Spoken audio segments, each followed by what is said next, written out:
The amount of sheer talent and hard work that this next Olympic team is going to have, no matter who is on it, I know that it is going to be a great and very successful and medal-filled event.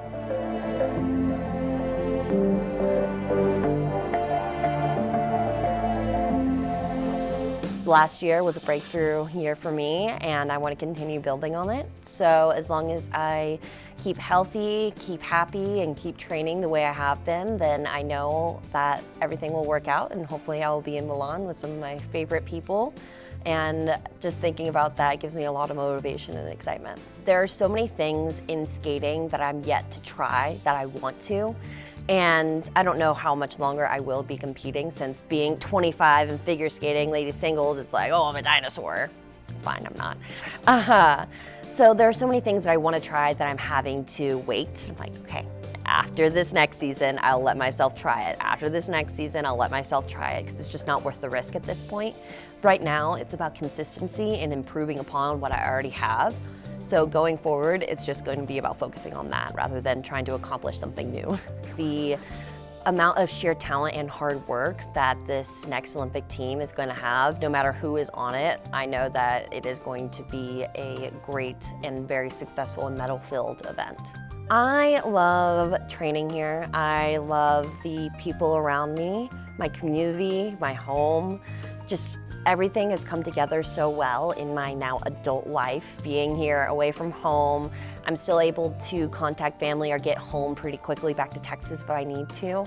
But being surrounded by the mountains and by just such Olympic spirit has been really motivating over these past 3 years. It has been a learning process for sure. It's really hard, especially as an individual athlete that performs. So it's not just like a downhill skier, it's you in the snow, it's you in the mountain. It's me and the thousands of people that are directly looking at me, that sometimes I'll make direct eye contact with, that I can't be making, I can't look angry unless that's what the program calls for. I have to look like I'm enjoying myself, even though I might have just fallen flat on my face. It is very different in figure skating than any other sport, in my opinion. So it can be very, very taxing mentally and emotionally, and I really think this last generation of skaters, especially after COVID when we were all so separated, we've really come together more and really supported each other, because we all understand how hard that pressure is to perform. So we've been able to really be there for each other and uplift each other. And then of course in figure skating there's the team event. Yes, we compete as individuals, but our scores tally up together, and that medals or whatever is on the line. So I think that, along with just over time, we've really come together as a community in figure skating, even though it is typically an individual sport, or maybe, you and one other person. Over the years, I've worked with sports psychologists. I have one that I've been working with for a couple of years now. She is like an idol to me, absolutely incredible. Want to grow up to be like her one day. And then over this last year, I started neurotherapy, because in figure skating, you might not think it, but we do bonk our noggins sometimes, which leads to concussions. And that had been affecting me pretty significantly, and my psychologist recommended neurotherapy, and I've been going to a place local in the Springs, and it has helped tremendously in not just skating but my everyday life. What is that? What do you do with neurotherapy? I'd look it up on your own time, but it is pretty interesting. It follows your neurons firing, your brain activity, your heart rate, factors in all those types of things, and you are able to, it's almost like a dog clicker like training thing. It teaches your brain to either calm down, speed up, what other it might need to do, because it's not just for athletes. There are people with Alzheimer's or Parkinson's that use it, and it really does help. So there are many, many things that it can impact, but for me it has been from brain injury in the past, just healing from that. You are not defined by your results, by your training, especially for young athletes. Growing up, my worth was determined on how well I trained that day. And that is just not accurate at all. This is something that you started because you love it, because you enjoy it. And if you're not enjoying it, what even is the point of success? It's worthless, in my opinion. So to be able to really step back and realize why you love it and what is important about it and why it matters to you, rather than trying to do things to please others. Because I feel like that is something that stems from within ourselves, we try and please others and make others happy, and then that leads to perfectionism and self-criticism, and then it becomes internal because you're trying to please other people. So really just take a step back and enjoy yourself and base your own worth off of what's important, not just a skill or activity that you enjoy to do. Yeah, I have many nerdy little hobbies I enjoy. And I've been able to bond with people over them, which has been a really fun thing to see. I want to make sure that we continue moving forward as a community, not just the LGBTQ community, but also as just an inclusive society in both figure skating and just everyday life. I want to continue to move that forward rather than take steps back, which is what I'm seeing nowadays. So I try and use the small platform that I had to encourage people to be more accepting and more loving, because we're all just human. We're all just here on this earth, and we need to enjoy our time here, and why be hateful when you can just be loving? I'm very grateful. I've won the first 2 competitions I've competed in this season, and I hope to keep the streak going.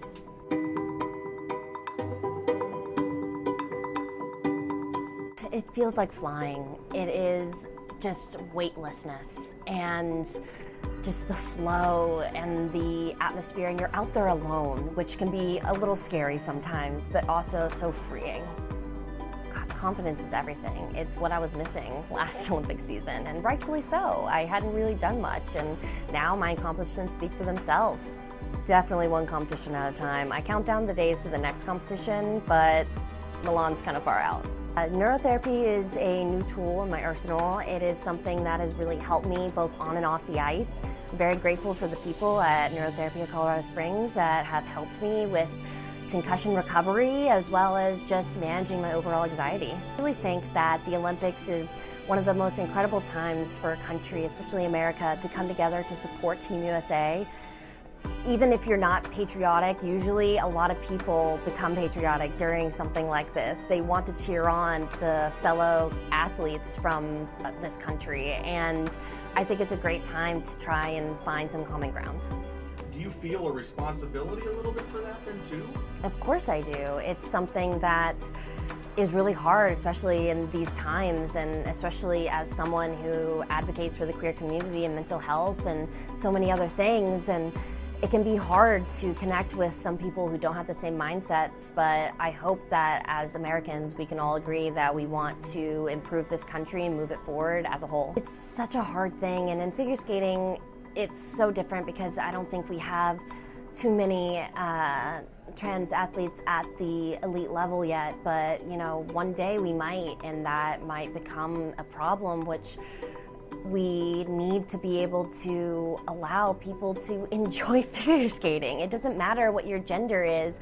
This is a sport that everyone deserves to enjoy and compete in and be able to express themselves in. It's not like swimming or track where a lot of people do it. It's a very niche sport, so we haven't had any challenges in this, but if there ever were, then I think it's something that people deserve to participate in regardless of their gender identity. What I didn't know in our past interviews is your hobby of magic. That makes it sound like I'm doing magic tricks. I'm not quite that cool. Magic the Gathering, yes. And tell me about that. It's a nerdy little card game that I enjoy, a bit of fantasy and card collecting, and I get to go to local game stores and play with other people. And so, do people know do they know your history on ice when they play with you in this card game? God, no. No idea. They have no idea who you are? Nope. And you don't want them to know? No, I do not. It reveals too much. It does. Why is this important to you? It's a hobby, and that's something I didn't have for a long time. I was all figure skating all the time, and it's something that I can do in my free time. It's a strategy game that I can really just let my mind go blank of all figure skating and focus on just enjoying myself. When it says you're a Star Wars fan, how much of a Star Wars fan are you? I'd say pretty moderate, not too extreme because I know it can go pretty deep, but I've seen all the media that you can see, even the Clone Wars, all the movies, all the TV shows. I have some lightsabers at home. I have definitely nicked myself in the shin quite a few times with them, trying to twirl them and bruise myself. But yeah, I'm a pretty big Star Wars fan. I have Luke's, I have Anakin's, and I have Mace Windu's. I have Mace's, I've got Luke's, I've got Anakin's, and I've got Darth Vader's. Ah, that's where you got me. I've got 4 of them on my wall. I have a black kyber crystal though. I don't have that. Pulled it first try at Disneyland. So what color is your lightsaber? It ends up being red, but I haven't put that one in yet. I haven't bled the crystal, I promise. You're a red lightsaber. I guess I am. Yeah. All right. There's nothing wrong with that. No, it's okay. Yeah. So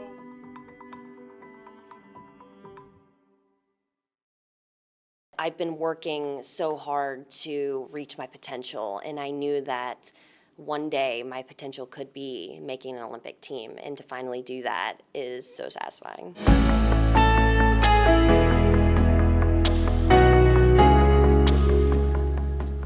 Exhaustion, excitement for sure, and I'm just eager to get home to train. How does this moment compare to maybe Olympic dreams you had as a kid thinking about this moment? It's funny because people keep asking, like, oh, your childhood dream of making the Olympics. I was like, I didn't even dream of that as a kid because I was like, no, only so many people make it. Like, that's not going to happen. So it only became like a goal of mine like a couple years ago. But I've been working so hard to reach my potential, and I knew that one day my potential could be making an Olympic team, and to finally do that is so satisfying. How'd you sum up this week in St. Louis and maybe love you felt from the crowd, when you competed and then today again? Oh, absolutely incredible. I had standing ovations that just filled my heart. I couldn't be more grateful for the cheering and the support throughout the programs. It just really gave that extra bit of motivation to just really enjoy that moment because we've all been working so hard for it. So to soak it all in was just a great experience. This is all obviously so new, but what are you looking forward to when we talk about the Olympics and going to Milan? I'm looking forward to spending time with the team. We're all so close, and we all are working towards this incredible goal, and not many people know what that's like. So to be able to all be in the same place for once is just really, really fun, to be honest. And to get to experience like the village and, the opening and closing ceremonies and just being there on the biggest stage in the world is so exciting. If you have a moment, is there any other sport you want to check out? What's hard is that we're all so separated this year in Milan, and because it is Milan Cortina. But we will not be seeing Cortina at all. So there are a few sports in Milan that I would really love to see. I'm just not sure what the schedule will allow. But I would love to see some women's hockey. Alyssa was joking. She used to say, oh, here's my mom, Amber, when you guys were places. Just the three of you together. We get to see it from afar. Describe how the three of you have come together like this. It's so interesting because I met Alyssa when she was really young, and I got to see her rise to success at such a young age and, go to the Olympics. And then she retired. And then Isabel came in, and she won a national title before I did. And I saw her come from this, really young, shy girl to really stepping into her own as both a woman and an athlete. And then, of course, having them both together is a bit chaotic, but so fun because they're both pretty young. I mean, Alyssa just became like 20 years old, like is no longer a teenager. So I'm quite a bit older than both of them. But I've known both of them for so long, and to see them grow has been an honor, honestly. And they're both special as both athletes and people. And I'm just so grateful that they allow me to be able to, I don't know if mentor them's the right word, because they're both very successful, even more qualified than me in some regards, athletes that I'm just happy that we're on the same team. Yeah. Amber, your pin is so special and so important. Can you explain why you have that pride, why you want to wear the pin? Yeah, it's to show representation for my community and I want to continue to normalize having queer people in these spaces, and that we can be some of the top athletes in the world and be ourselves while doing so, especially on such a global stage when not everywhere accepts people for who they are. I want to continue to move us forward as a community. Beautifully said. Thank you. Thank you. you. How important is it to peak at the right time in figure skating? And does it feel like this entire team, men's, women's, pairs, dance, is all kind of doing that right now? Definitely. And, you know, being 26 in ladies figure skating, you don't expect that to be someone's peak. So I think we've all had very different journeys to be able to peak at this correct time. And honestly, we need to just take a few days to kind of soak this all in. And I know we're all going to be training to do even better in Milan.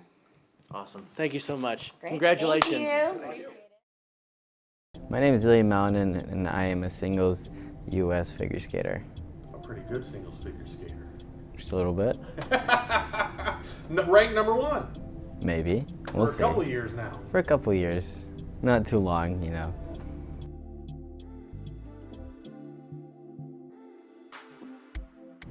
It's really big, and I think that especially having experience with both my parents competing at the Olympics, the biggest goal is to be able to go there and hope that I'm healthy enough that I will be able to go there and compete there. But it's always, I feel like I want to really push myself again, as I said, just level it up each year, each time, and I'm really hoping that with the right amount of training, the right amount of mental focus and physical, just in that zone, getting ready before the Olympics, just go there and to try to skate my best to win that gold medal. Like, it will mean so much to me, it's gonna be so impactful, and I think it's also really just helpful, and it will be a start to something bigger in the future and bring me more opportunities, more things to do, and really just use that Olympic gold medal and the Olympics as leverage for something even bigger. I feel like it's very important in terms of, we'll call it my status in the skating world, and how I am proud to be representing the Team USA and all the US athletes in any sport. I really feel a part of that Team USA community, and we all come together to share all of our experiences in different sports, whether it be Summer Olympics, Winter Olympics, or even sports that are not even in any of the Olympics or competitions. I feel like we're all just a team of athletes who represent Team USA, and it's just such an honor to be one of those amazing athletes.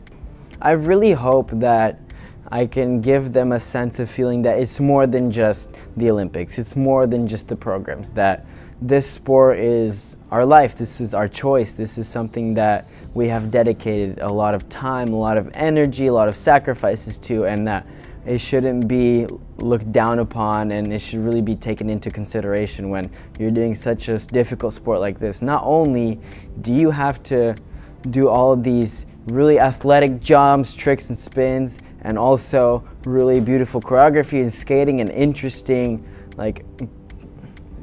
skating styles, but also you have to make it look so easy and so effortless, and be like, oh, you have to make it look like I do this easily on a daily. Just like it's like you brush your teeth without thinking, you have to make it look the same way. It requires a lot of time, a lot of energy, a lot of dedication. It's really challenging to, get at this level, and I would really say that I got really fortunate that my progress went really fast and that I was able to grow in that short amount of time to get to the level where I am, but it's really harder than that. It's a really long process. It's, you take hours, you take sacrifices, people used to sacrifice their jewelry just to be able to afford skates and afford gear, and so it's a very costly sport, but I think sometimes it's always worth it when you have this passion, when you have this inspiration, you really give it all your 100%, I think you can really achieve something big in it. It's a lot of pressure, don't get me wrong, some people use the pressure to embrace it, and they really are able to use that as motivation, which I think that's something that I do really well, but also a lot of people, the pressure really gets to them, it messes them up, and it really messes with their mental capability. So I think it comes down to the person, and you always want to learn it with experience. The more you do it, the more comfortable it gets, and you start to understand what pressure does to you, and then how you can manage that and what you need to do to kind of either push it aside or to kind of use it to your advantage. So it really, again, it depends on the personality, and just coming with experience. It was pretty tricky because both my parents, they're my coaches, and they've both been to an Olympics as figure skaters, and they always had to bring me to the rink because they were there from 6 a.m. to 6 p.m. every day, and it's kind of more like I was hanging around the rink, and I wanted to I just said one day, oh, I want to try to skate, I want to see how it is. And they were actually really against that. They didn't really want me to go into figure skating. They hoped that I would kind of try to pick another sport or another hobby, but really enjoyed skating, and from there it was kind of more like recreational, just for fun as a hobby. Just skate for a few years, and you know, every year it'd always be something different, like, oh, I want to skate a few more hours, I want to skate a few more days, or then another year it was like, oh, I want to start competing and performing in front of like a crowd.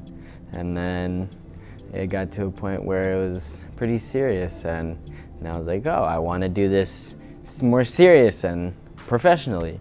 It is a nickname that I embrace, and sometimes it does help me get through, you know, competition. Is like, yes, like you are skating and there's a lot of people watching, but you are the quad god, and you know, sometimes that helps me just like focus and gives me like a standard to live up to, and really helps me kind of push myself a little to kind of stay at that level. The actual trick itself is called a butterfly twist, or B twist for short, and it's, I guess there's a move in skating called a butterfly, and it's, you add a twist into it, it's called a butterfly twist, and it's a pretty common trick that's off the ice, done in like parkour, like tricking and kind of doing flips and stuff like that. So on the ice, it's, people have done it before. I know a lot of skaters and a lot of people who have done it in competition before on the ice, but I think that it's the fact that it hasn't been out there for so long is just why I decided to put it out there, because no one is doing it at this time.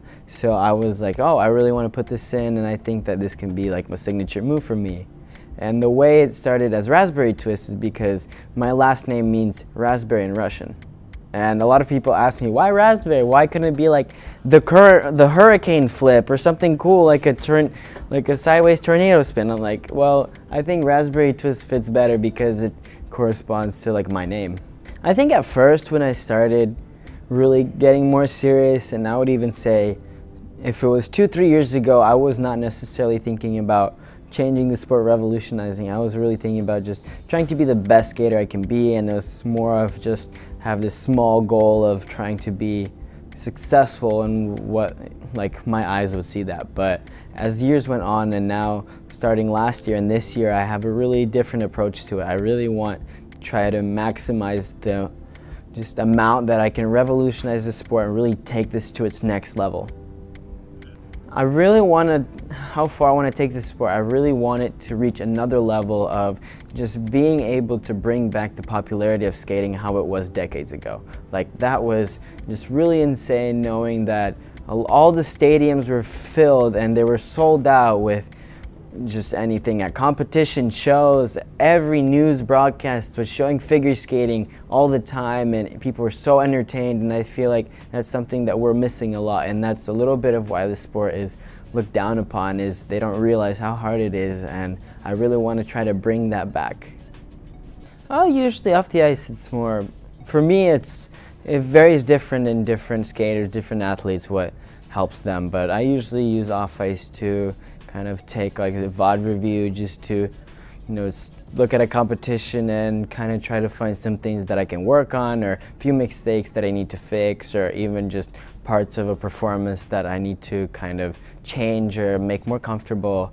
So it's all just, that's kind of the biggest thing that I do off ice, is kind of just review and then trying to take all those small minor mistakes and try to fix them out so everything's kind of level and I can be at my maximum potential.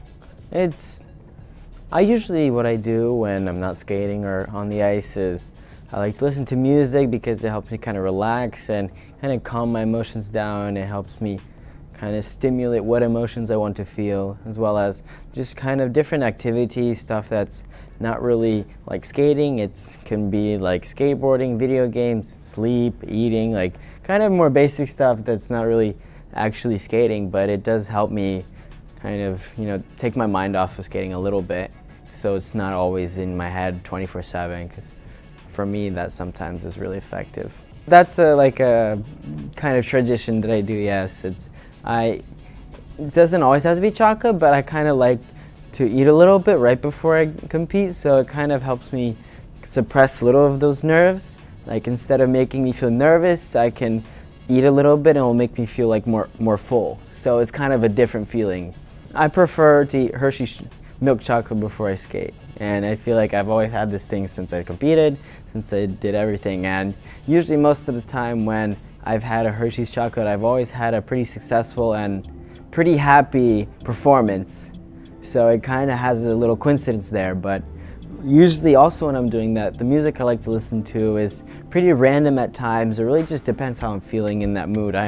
When I listen to a piece of music or type of genre, I know that feeling is like, oh, this is the right song for this moment, and this is getting me fired up. This is exactly how I want to feel before I step onto the ice.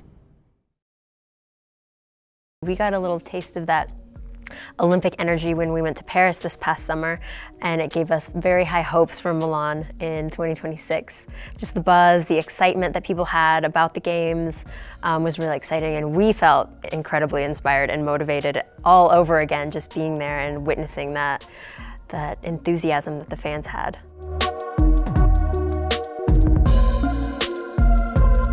We have some incredibly talented athletes, the best in the business for sure. We had kind of a little fun team event, World Team Trophy this past April, where the team got together and we competed as one, and it went really well. And so I think that gives us a lot of confidence and motivation for the team event coming up. Yeah, we did not expect that. No, we did not expect that. Truly an honor to get the full service experience and be able to sign something that's going to live in the museum.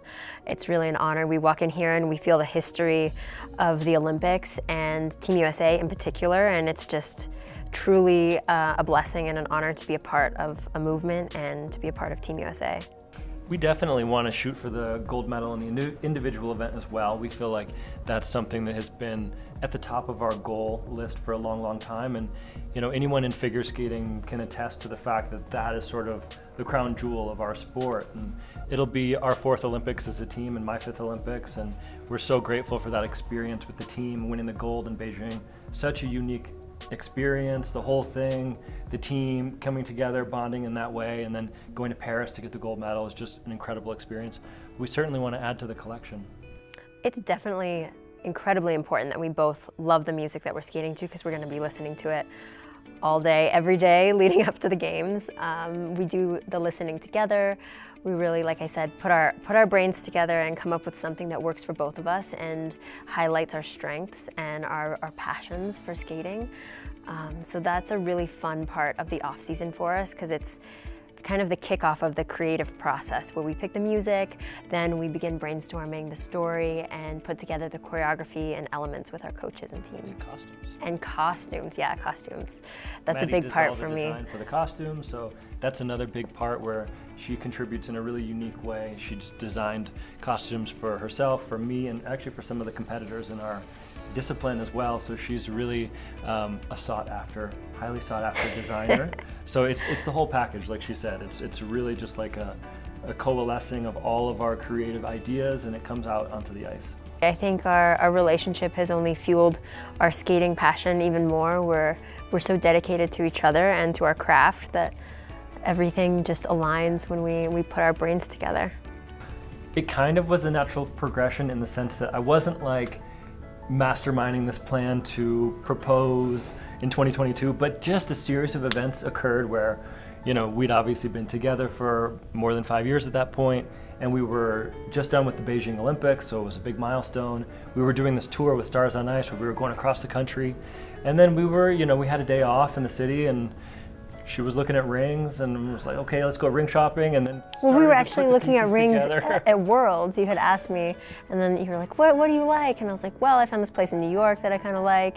And so then we started looking together, and then we happened to be in New York, and so we made an appointment to go look at some rings. And then at that point, you know, I can pick up a couple hints here and there and say, okay, maybe I should start thinking about asking the big question.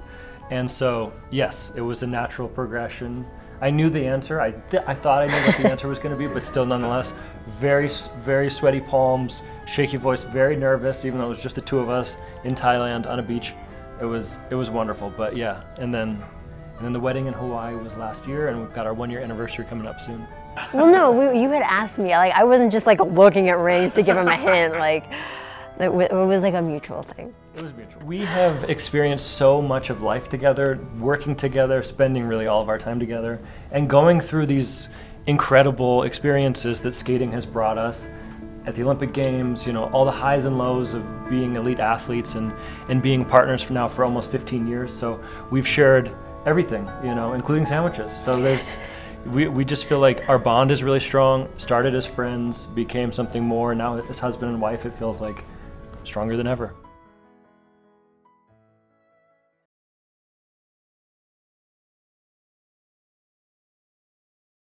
When I stepped back out on the ice, I was like, I can apply all of my interests into this.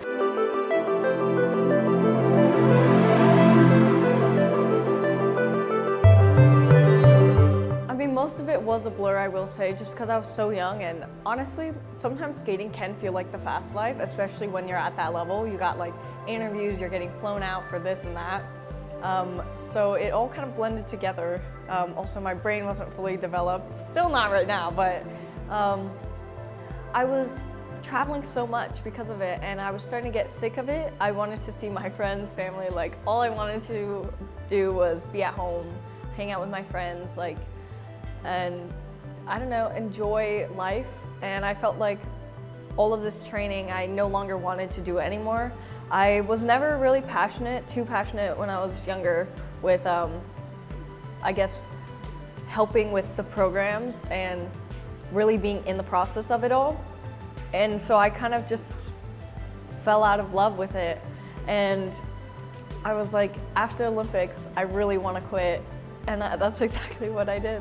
I mean, I feel like no one really knew I was going to make it, so they were all kind of shocked. I wouldn't say they thought I was crazy, but I think people were confused. And I still haven't really fully explained the reasoning for why I quit. But yeah, people were definitely shocked. And now everyone doesn't mind that I made the decision now that I'm back. But definitely when I was gone, I'm sure people were like, why did she do that? Well, I kind of went right into it when I quit. I wasted no time. I was going to concerts, which I never could have done before. I also got my driver's license, so I could drive myself around, drive my siblings, my friends around. I did a whole year at college and a little bit of the sophomore year as well. I went on vacation for the first time, and I went on many more after that. I went skiing, I went snowboarding. Like, I got to do so many different things that I never would have done had I stayed in the sport. And yeah, I got to experience like real life during that time. I got to know myself a lot more, know what I like to do, kind of what my passion in life is, like what my calling is. And I love the arts, I love dancing, and I love music, and I love sports, and that's what figure skating is. So I kind of realized that as I, was taking my break, that I loved all those things. And then when I stepped back out on the ice, I was like, I can apply all of my interests into this. And I never thought of figure skating in that way before. So I guess my framework, my perspective changed. I mean, I think honestly, the first time I got back out on the ice, I already felt like I was better. Also because I was going through puberty at 16 still, so I wasn't adjusted my body yet because I was still like changing. And so when I came back, I'm not growing anymore, So I just felt stronger, my balance is a lot better. And I felt more comfortable just skating at 19 than I did at 16, funny enough, even though I took 2 years off. But yeah, it's really different, but I really like it. I went skiing with my friends and my family. It was a family trip, and I was skiing and I really enjoyed it. And I was like, I want to ski all the time. Like, I was like, if I could ski every day, I would ski every day, but the mountains are far. It's like a day trip. You have to really plan it. And the rink is right there, 20 minutes from home. So I was like, skiing felt very similar to skating. You're exhausted, your legs hurt, you're cold. That's like everything you feel when you're skating. And so I thought, well, if I enjoy skiing so much, there's no way I don't enjoy skating. Because I've been telling myself that entire time that I hate skating, I don't like it. But I thought it would be contradictory of me to think that skiing was super fun and skating wasn't. So I went back out on the ice, decided to try it out, see if it really was fun, because if it was, then I could do something that I enjoyed every day, because the rink is right there, it's not like the mountains. So I did enjoy that first session, and I just kept going back whenever I could. Yeah, no, because I was also going to school, so I was like thinking it would have to be the weekends. Every weekend I would have to try to go skiing, and I was like, that's still a drive. And I was thinking only the weekends, like it's so fun, I want to do it like more than just the weekends. And yeah, skating, I can do it whenever I want in the week. I really like Heavenly, and I think it's called Mount Rose too. Yeah, I've never skied outside of California. A lot of people are really nervous because they think of the Olympics as kind of the end, like the end of a movie. But for me, I know that's not the end of a movie, you know what I mean? Like, there's things I'm looking forward to after Olympics. Like, there's so much more that I am anticipating even after the Olympics. Like, that is not the end for me. And I already did a cycle, like I know what it's like on the other side. And that, Olympics is such a big dream for so many athletes. And so it's kind of like, that's what they're all doing it for. Like, they're doing it for the Olympics. But my mindset's a little bit different. I'm not really doing all this for the Olympics. So if I just get sent to Olympics, then that's like what happens. It's like a side quest in my journey, but it's not the end of it. Honestly, I am really excited for it because it's the biggest stage that you really get. So many people are gonna watch my performance, and that's exactly what I want, honestly. That's my goal, because I'm really excited for my programs. I think they're very me, and I put so much work into them, like costumes, choreography, and like just vibe of it. And I'm just really excited to display my art. It's a lot about like designing, picking the colors, like the little details, and like the style of the dress. Yeah, we gotta get it right. So my dress designer, Alysa Liu, she makes my dresses, and she also helps with the creative process, but I give her like a vision board of what I want, and then we just make little tweaks here and there. Yeah, so it's a very like collaborative process, but she does all the sewing and stuff like that. There's a line for your music. You can't just go whenever you want. Like, everyone has a job to do on the ice. They all want to run their program. So yeah, you make a line with your phones. Yeah, it's first come, first serve, basically. If you like warm up quick enough and you're ready to go with your program and no one else is, you get to go. I always put my left skate on first. I don't know why. It's not really a superstition, and if I don't put like my left skate on first, like that's fine too, but I always go for my left boot. I don't really eat anything in particular. It's always like very different. I eat a really good meal though, because like I need energy for competitions. And I eat a lot of Chinese food. At home that's all we cook. So when I'm traveling around, I love to try to find like Chinese restaurants or like Asian food in general. And I'll usually have like a big bowl of like a rice bowl or something, or like noodles. So my father was one of the student leaders in the Tiananmen Square protests, and obviously he had to escape China, so he did, and he came to America. And he continued to organize protests here in front of like the Chinese embassies and stuff like that. And so, they continued to go after him, and when I came and became a figure skater and I was gonna go to the Olympics, yeah, they had sent like a couple spies to the US, not just for my dad and me, but like for some others as well. Yeah, and they were caught, so yeah. What did they want with you? Did they want you to skate for China? I don't think so. They just want to bring you back? What were they just keeping an eye on you? I have no idea, actually. Probably, no, I really don't know. But at least in my dad's case, it was so that he wouldn't, you know, start organizing protests again, maybe speak out against the government. It's stuff like that. They're probably worried you would speak out against the government then too, as Yeah, this probably. rising athletic star. Yeah, which is funny. I mean, I do, but I speak out against like our government too. So, I mean, yeah. I bet you get that from your father. Yeah, exactly. I think I do. I do kind of space out for sure whenever I'm like, they're playing the national anthem and I'm on the podium. Yeah, I mean, that's only happened like once last year.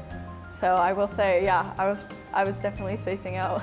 When I think of like what it means to be on Team USA going into the Olympics, for me, I really just think about my fellow athletes and kind of the whole team and the people, our federation that is behind us, that supports us during our journeys. And I think of all the people that work behind the scenes, and so that's what I think of when I think of Team USA. I don't think of like necessarily our government. I don't even think US Figure Skating is funded by the government either, so I don't think we get any support really necessarily on that half. But yeah, when I think Team USA, I think my fellow skaters, the directors that work behind the scenes, getting us our skates, getting the camps together, our flights, stuff like that. I definitely do really care about what our country is doing, and I think it is really important also to, you know, notice like the faults in our own government.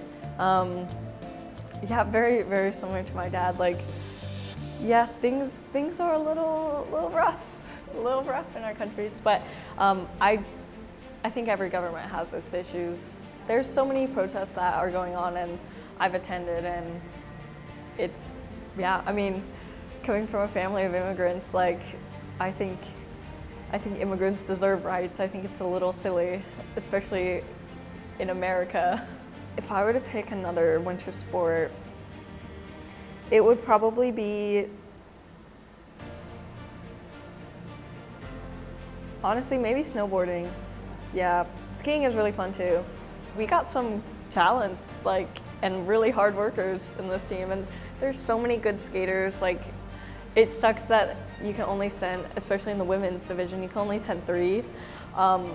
Like, if we could send more, that would be really cool, because I think so many of us are really talented and really close in level. Like, it's gonna be a tough pick. I don't know how they're gonna do it. Let's see, Ilia. Yeah, I mean, when I left figure skating, the men's were kind of completely different. Actually, same with the women's. All of the skaters that I skated with, they kind of left. So I come back and he's here doing quad axel. And I think quad axel is pretty cool, as long as he don't get injured, you know what I'm saying? But yeah, I think it's really cool that he's doing like things no one else does. Even if it's a little weird, I think being different is good.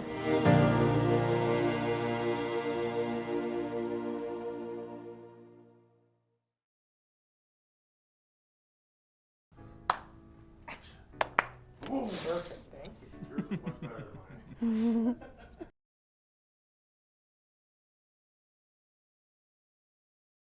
Hi, I'm Ellie Kam. And I'm Danny O'Shea, and we're pair skaters here at US Figure Skating. Usually there's a little bit of an age difference in pairs. Men have to be a little stronger and more mature in order to make sure that they keep their partners safe. But 14 is a little bit on the extreme side for sure. It's just something that happened kind of organically for us. I've been on Team USA for about 14 years now, representing our country around the world. And when I had stepped away to retire, our coach at the time, our coach now, asked me to come in and help him with a pairs program that he had been starting up, work with all the girls who didn't have partners, and it was fun for me, kept me in shape, and I got to come into the rink three times a week. Ellie, at the time, you had another partner. Yeah, I had another partner, and then it was just like right place, right time. You know, he was there, and he was like still kind of training, but not really, and just like trying to figure out life. And then, you know, there's a situation with my first partnership that ended in the middle of the season, and I was just open, ready to try and find a new partner. And he was just like, I guess I'll try skating with you. And like, we didn't, usually there's a tryout period of like, you know, a week or so where you like see if things will, you know, work out, and like, but we were like on a very fast track since like the moment we started skating together. We like didn't really have a tryout. We were like, oh, this feels pretty good. I guess we're skating together. This was the middle of September at that point, right? Yeah. And the season had already started, and we spent 2 days kind of skating together, and then it was like, all right, when are we competing? Our first event was my first international ever, and it was like crazy because we were only skating together for like 3 months. 2 months. 2 months at that point. And Ellie won. Yeah. Her first international, yeah. So. But it's been like pretty much all international competitions other than nationals for us since then, and that's like, it's been such a big jump for me in like my career, but it's been like such a fast track that it was hard to enjoy it in the beginning, but like really like taking the time to like kind of smell the roses and like enjoy the fact that we're doing really well and we're kind of carving our own path has been definitely a process, but it's been enjoyable. Yeah, and then year 2, we started trying to focus on enjoying the process, but it was step up from not just internationals into Grand Prix now. Yeah. And that process of a little more intensity, and there was a lot of growing pains in year 2 as we just stepped into an even more intense stage right together.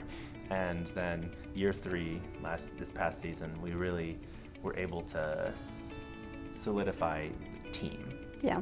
I think it was something that was really important to us, that we came together and weren't just 2 people helping each other out or skating at the same time, but approached everything as a team.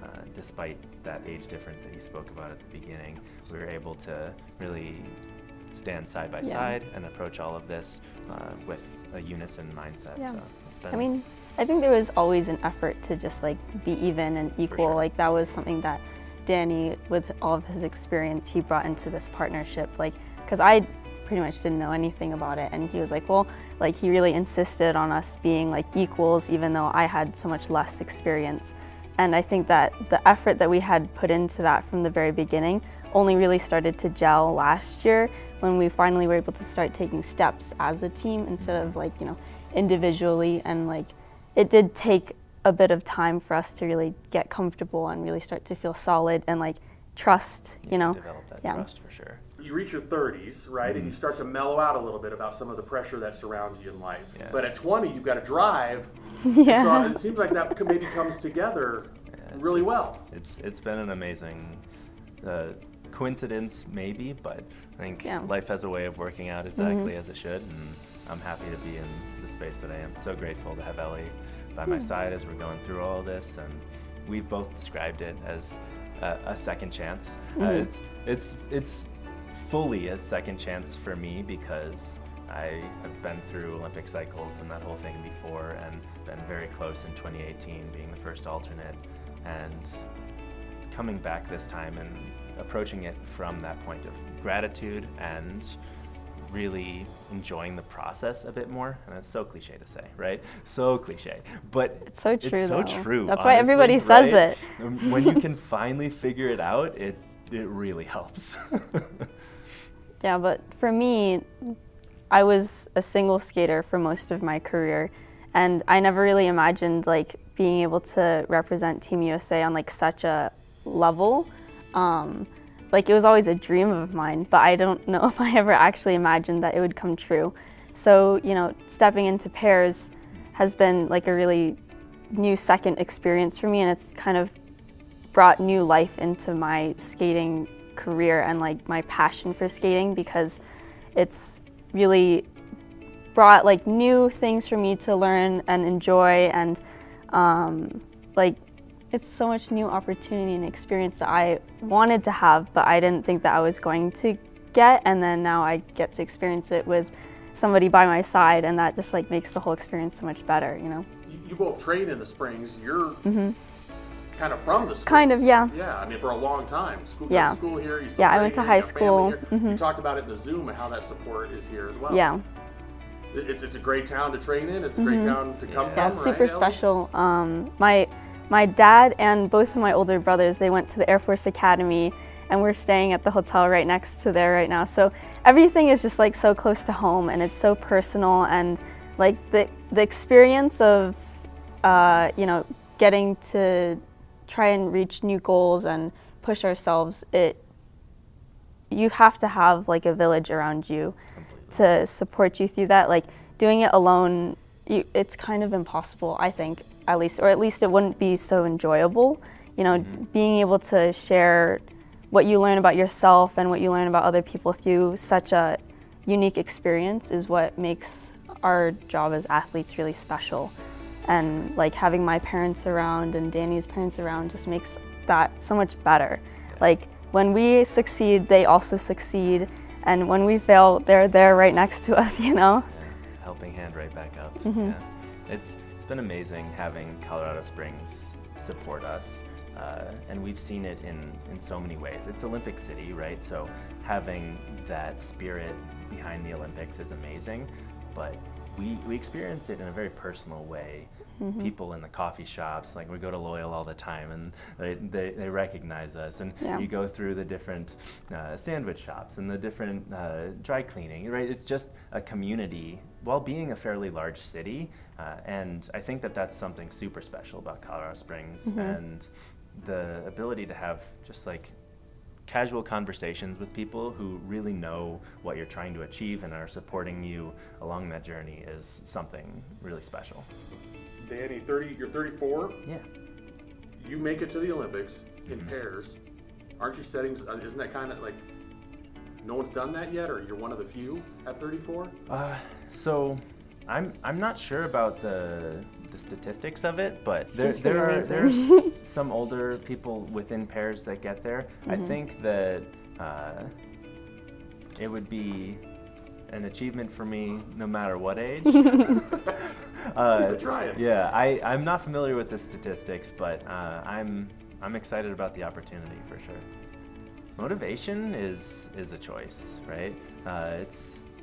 You're dedicated, right? I think creating good habits just leads to amazing motivation, and it's pretty easy to be motivated. We're working really hard together. We're succeeding, right? So that side of things allows for motivation to continue fully. This off season, I had 2 surgeries. I had broken my foot right before World Championships, and we competed on a broken foot this past season at Worlds, and then dealt with a sports hernia that I had been nursing for most of the season. So this off season the past 2 months have been really focused on recovery and trying to make sure we approach this season very healthy and an approach of holistic, right? Like gonna come at it prioritizing working our butts off, but also prioritizing recovering and being healthy and being able to peak and achieve February, not just the beginning of the season. So February at the games is the ultimate goal, and just setting really clear steps along the way, because you know there's so many steps that we have to still accomplish, while our final goal is still hopefully, you know, Worlds and Olympics at the end of the season. For sure.